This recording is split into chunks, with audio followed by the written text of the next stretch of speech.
Well, thank you very much, Madam Speaker, and I thank the member for Hume. And the member for Hume, not only is he a great member for his local electorate, he's a person who's from a family in the cattle and sheep game, so he knows a lot about this industry. He's a person who comes from an area where just recently he was at the opening of Hilltop Abattoir. That's about 380 employees they're going to put at that abattoir, so that's great. They're new jobs. That's what we do on this side of the chamber. That's what we do in government, get people into work. I also know that GE Scott, that abattoir, is also expanding. That's more jobs. And of course, he's a very talented man, university medalist, the member for Hume, a Rhodes Scholar. It's good to have a few of those on our side. It's always good to have some talent, and that's how you get a good government. But it's good also to be able to go through some of the details of why this advantage, this expansion in beef, is going to get even better. A market for which, for fresh, chilled and frozen, we sold $787 million worth of beef there last year, but it's currently got a 12 to 25% tariff on it. But after the good work of the Minister for Trade, the excellent work of the Minister for Trade, that tariff in 9 years is going down to zero.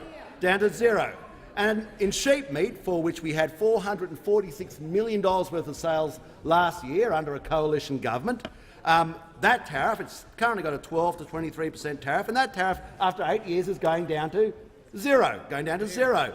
And for goat meat, that tariff is currently at 20%, and it's going down after 8 years to zero. For offal bovine, that's going from 12% down to zero.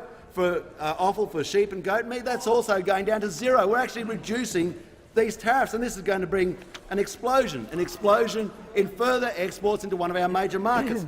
An explosion so much more that the Meat and Livestock Australia has said that out to 2030 that this is going to be worth $3.3 billion. $3.3 billion in the beef industry alone. It's going to be worth $1.8 billion in the sheep meat industry.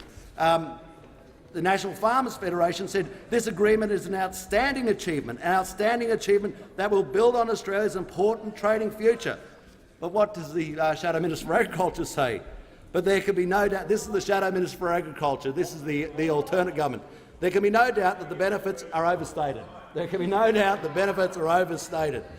Because they never concentrated on this, because whilst Chile and whilst New Zealand had a free trade agreement, whilst Uruguay and Brazil were catching up with us, what was the Labor Party worried about? Well, you can go through their bunch of tricks.